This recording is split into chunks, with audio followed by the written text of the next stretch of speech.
Humagalpak na ng tawa si Seska. Nahulaan niya ng susunod na reaksyon ni Benedict. Hindi nga siya nagkamali. Sinungaling ang anak mo, tita. Kahit maalat, matabang, kulang sa ibang timpla, sasabihin niyan ay masarap.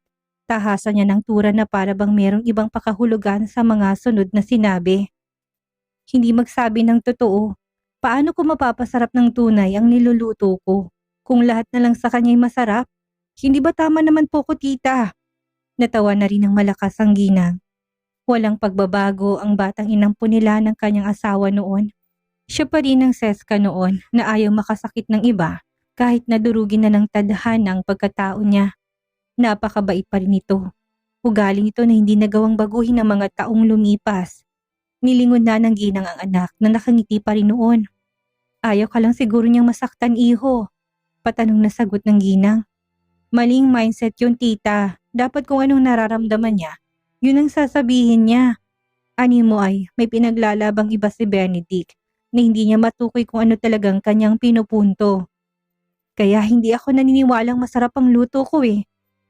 May kung ano sa tono ng lalaki na mas ikinatawa ni Seska. Maging na nga kayo, sa inyo po siya nagmana. Sabay na humalakak si Seska at ang ginang sa patutsyadang ni Benedict sa kanila. Nang ina, pikon na pikon kasi ito. Grabe ka, Benedict. May time naman talaga na masarap ang niluluto mo ah. Huwag kang ang OA, maayos ang kanilang relasyon. Yun nga lang bilang talent at agent lang. Parang sa entertainment industry, madalas na pagkakamalan pa nga silang magkasintahan na kaagad nilang pinapabulaanan. If they had a headache or fever, they would take care of each other. Ganun sila ka-close, na halos parang magkadugo na. Mali, daig pa nilang tunay na pamilya kung magturingan. Sometimes they even live in the same house. Kung kinakailangan lang naman yung kina Benedict at Seska. Hindi yun lingid sa kaalaman ng mga magulang ni Seska. Kahit na batid nilang may sariling apartment ang dalaga, na kahit maliit lang ay komportable naman ang anak. Madalas itong natutulog sa villa ni Benedict. Kagaya na lang ngayon. Mommy, after ng dinner punta na tayo ng apartment ko. Mas magandang apartment na bigay ni Brixton, ngunit mas gusto din ni Seska. Sa kanyang apartment sila ng ina na mabuti na lang at hindi niya binenta noong bigyan siya ng dating nobyo ng bagong tirahan.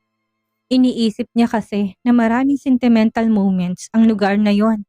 100 square meters ang sukat ngunit para sa kanya malaki na yon. Lalo pat nag-iisa lang naman din siya at kahit may day wala siya. Umuupa lang siya ng maglilinis kapag aalis siya ng apartment. Bakit aayain mo pa si tita doon? Pwede naman kayong dito na lang muna. May bakante pa namang silid para kay tita. Giit kaagad ng lalaki nang bungakalay sa villa niya na muna sila mamamalagi. Lalo't may pinagdadaanan pang dalaga. Ayos lang, Benedict. Babalik na ulit ako sa trabaho. Okay na ako. Tama ng work break. Tinitigal lang siya ni Benedict. Iniisip kung kaya na ba niya na muling magtrabaho. Ilang araw pa lang ang nakakalipas mula nang dumanas ito ng malalang heartbreak at sa palagay niya, hindi pa ito dapat nag-iisa. Sa bagay, kasama naman niya pansamantala doon ang ina niya. Ano bang inaalala niya? Malakas si Seska. Lalo na't suportado naman siya ng buong pamilya, saka naroon naman siya. Kailan niya ba pinabayaan ng dalaga? Palagi siyang nasa likuran nito. Oo nga naman, iho, hayaan mo masolo ko na muna itong anak ko. Kapag nariyan ka, tsak na mahati ang atensyon niya. Suporta ng ginang sa gusto ng kanyang anak. Saka nahihiyarin siya na nasa ibang tahanan. Paano niya makakausap ng masinsinan ng anak patungkol sa mga bagay na silang mag-iina lang dapat ang makakaalam? Huwag kang mag-alala, pwede naman tayong kumain sa labas sa tatlo. O punta ka na lang sa apartment nitong si Seska para sumabay na kumain sa amin. Hayaan mo't ipaglulutuin kita. Huwag mo sanang masamain ang desisyon niya. Dagdag pa ng ginang doon. Tumangulang si Benedict bilang pagsang-ayon. Sino siya para hadlangan ang kagustuhan ni Seska? Manager lang siya, saka ang lapit lang naman noon dito. Akala mo naman nasa kabilang iba yung apartment ko. Sambit pa ni Seska na ikinalaki na ng butas ng ilong ni Benedict dahil pinipilosopo siya ng dalaga. Nagagawa na nitong makipagbiruang muli. Hindi kagaya ng mga nagdaang araw ng lamya nito. Huwag mo nga akong dramahan sa reaction mo, Benny. Benny, yun ang tawag ni Seska sa kanya, lalo na kapag nangaasar.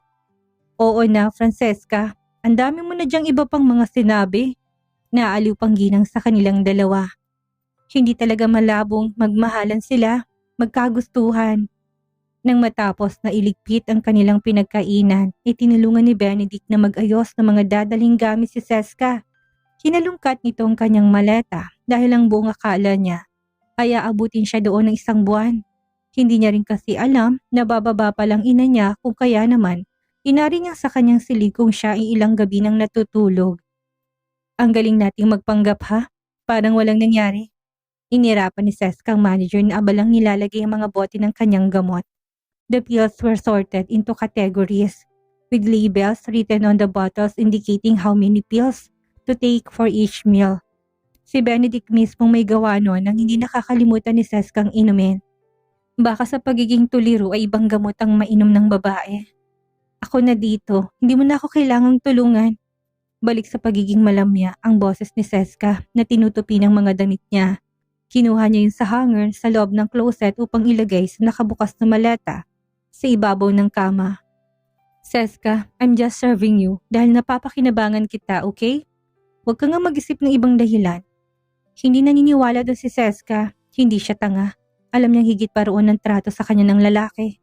Matagal na silang magkakilala at iba talagang trato nito sa kanya kumpara sa ibang babae na nararamdaman niya na maging sa pagtitig nito.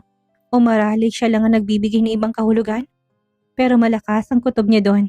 Hindi lang nito yung sinasabi kasi syempre in a relationship pa siya kay Briggs.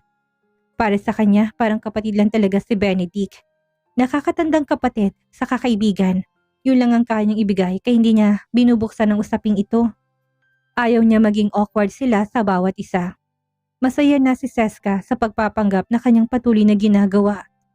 Gusto mo sumama? Doon ka na rin muna sa apartment ko habang nandito si Mommy. Pag-iiba niya ng usapan dahil baka gusto ni Benedict na sumama sa kanila. Hindi naman yun masama at okay lang din naman sa kanya na nasa apartment niya rin muna ang manager. Sanay naman siya na minsan nandun din ito. Tumawa lang si Benedict, umiling. Kaya nga gusto niyang umuwi na sila ng ina para masolo siya nito tapos sasama siya. Alam na lalaki magiging mabuti lang si Seska kung kaya siya nitong inimbitahan na sumama. Hindi pwede, banding niya yan ng mommy mo, kaya bakit ako makikigulo? Pupuntahan ko na lang kayo bukas. Hindi na nagsalita pa si Seska. Siyempre, hindi pumayag si Benedict na hindi sila ihatid ng kanyang ina. Yung mga dala ng ginang na gulayin at iba pang pagkain ay pinadala ng lalaki at kumuha lang siya ng konti at sapat na sa kanya. 3 buwan na walang nakatira sa apartment ni Seska. Ngunit walang mintis na pinapalinis yun ni Benedict kada buwan. Kung hindi paniguradong magtatakang kanyang ina kung bakit ganun yung karumi, gayong dito siya nakatira. Walang plano pa rin si Seska na ipaalam sa inang tungkol sa dating nobyo o ang pagkakaroon nito. Ayaw niya itong mag-alala pa. Aalis ka na rin kaagad? Tanong ni Seska pagkahatid ni Benedict sa kanila. Nais pa sanang imbitahin ng manager sa loob. Oo, masyado ng gabi. Kailangan na rin magpahinga ni tita dahil pagod siya sa biyahe. Okay, sige. Salamat, Benedict. Magkatulong silang mag-ina na inayos ang kanilang mga dala, maging ang luggage nila na dinala na sa mga silid. Seska, mukhang ang ayos ng trato sa'yo ni Benedict ha? Tama ka dyan, Mommy. Para niya na akong kapatid. Ang buti niya sa akin. Alagang-alaga niya rin ako, Mom. Nais pa sanang sabihin ng ginang na hindi yun ang tinutukoy niya. Kaya lang baka masamain ng anak, kaya naman hindi na lang yung binanggit pa. Magkaiba sila ng silid, ngunit bago sila matulog ng gabing yon, pinili nilang magkwentuhan na muna kahit na saglit. Sa puntong yun ay gustong banggitin ni Mrs. Navarro ang tungkol kay ex-Governor Barcelo at ang asawa nito ngunit hindi niya na lang din itinuloy. Baka manariwa lang ang lahat sa anak. Isa pa, matagal ng panahon na nung huling magkita si Gaston at Seska. Ang pinag-usapan na lang nila ay ang tunay na anak na mag-asawang umaruga sa kanya na nasa ibang bansa. Buntis na raw umanong asawa nito. Siyempre, dinaluhan ni Seska ang kasal nito. Talaga, Mommy? Ano kayo magandang regalong ibibigay ko sa kanila this time? Mariing tinutulan yun ng ginang. Hindi siya sang-ayon sa pagiging mapagbigay ni Seska, lalo na't hindi naman kailangan. Nung ikinasal ang anak niya, malaking halagang binitaw ni Seska. Kahit na sinabi nilang wag na at hindi na kailangan. Naku, Seska, huwag ka na mag-abala. Palagi ka na lang nagbibigay ng mamahaling mga regalo sa kanila. May sarili naman silang pera na pambili na kung ano man ang naiisip mo. Hindi nila kailangan ng pera mo. You save your money for yourself.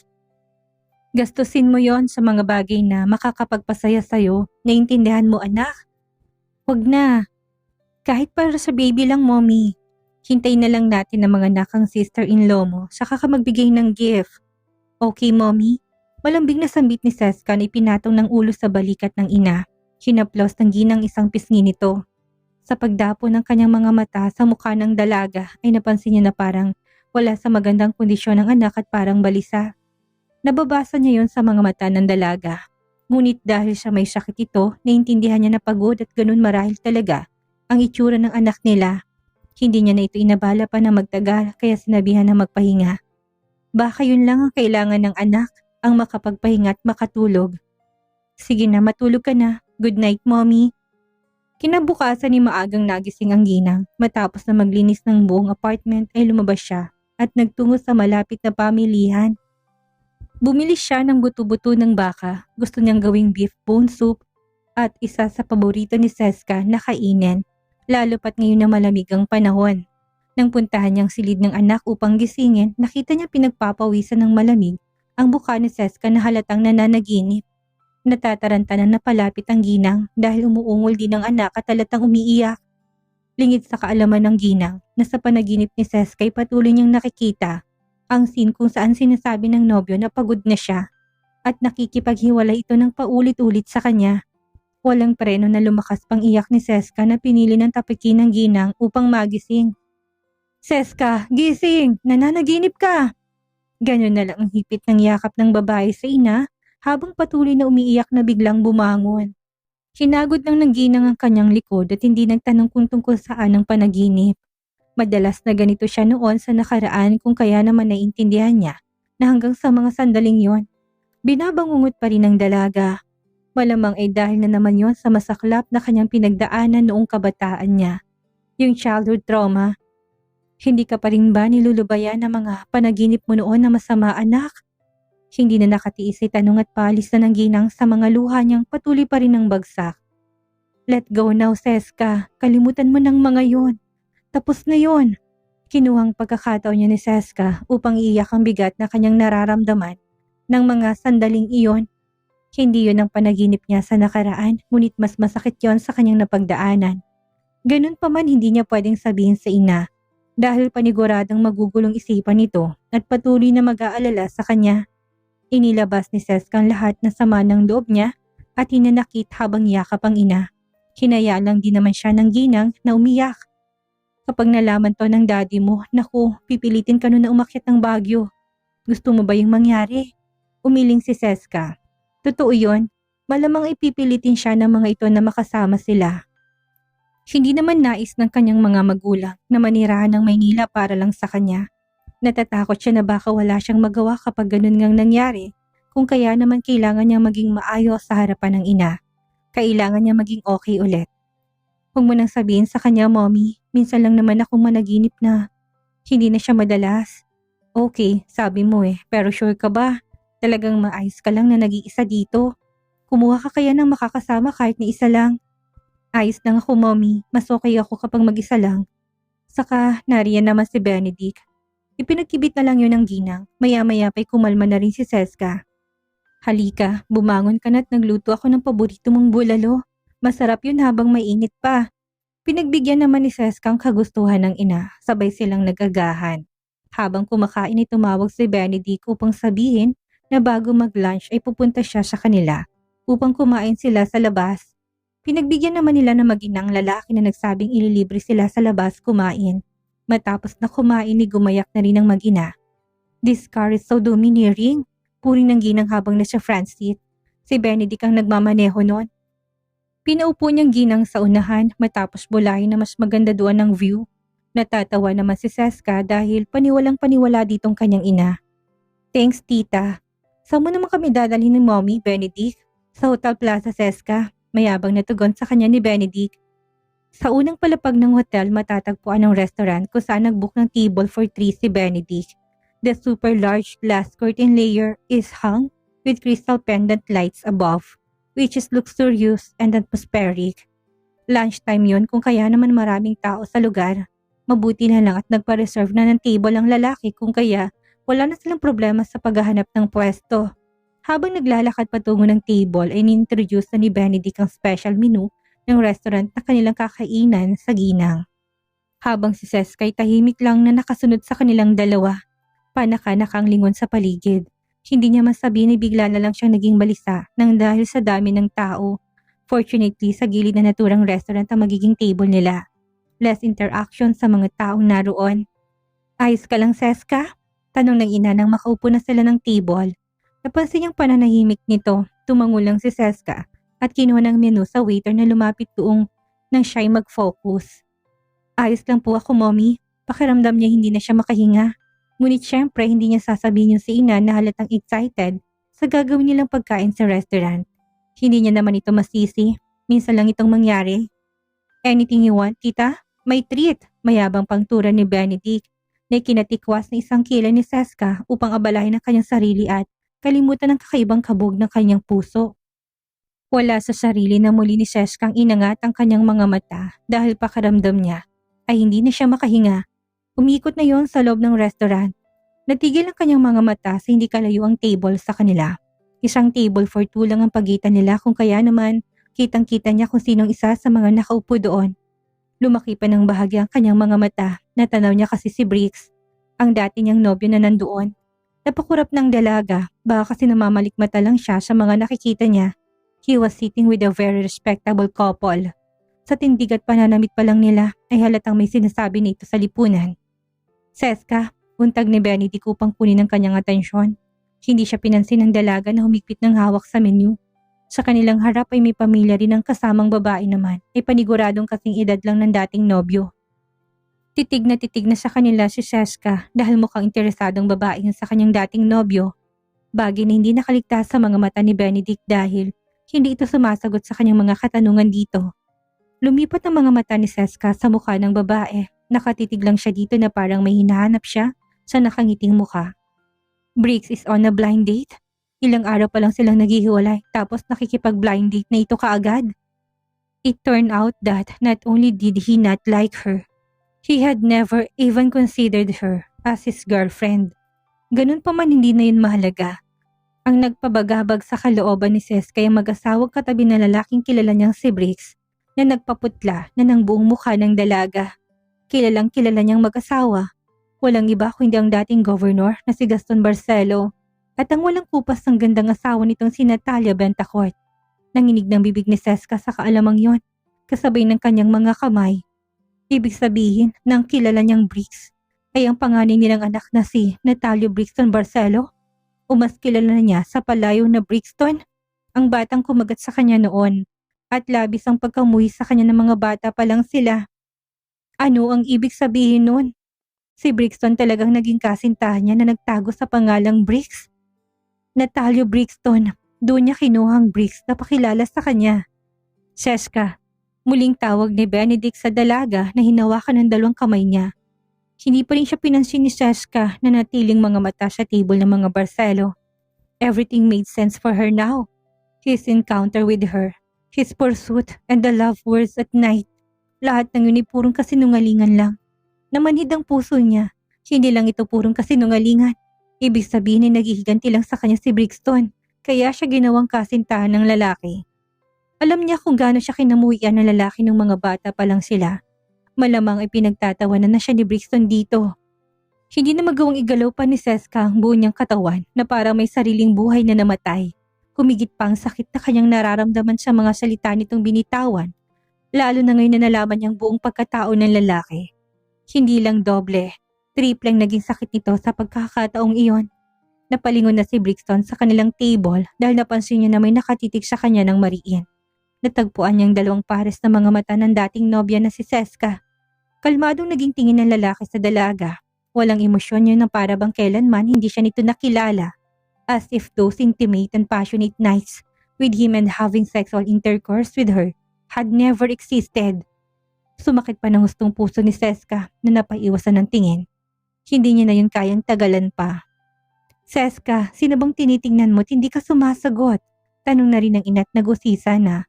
Sumulyap na rin ang ginang sa kabilang table at napasinghap siya nang makita kung sinong mga naroon. Nagkaroon na rin ng idea si Benedict nang mapalingon na rin sa table na pinanggalingan ng mata ni Seska. Kaya pala titig na titig ito. Binawi ni Seska ang kanyang kamay na kinuha naman ng kanyang ina. Lamig na yon dahil kabadong kabado. Calm down, Seska. Calm down. Bulong ng ginang na halatang nag-aalala na sa kanya. Sa kabilang banday napakunot ng noon ng dating governor na mapansin na wala sa sinasabi ng mga kaharap nilang atensyon ng anak na si Brixton. Sinundan niya ng table na panakanakang sinusulyapan ng anak upang makita lang kung sinong naroon. Si Francesca Navarro at ang asawa ng dati niyang sekretary na si Conrad.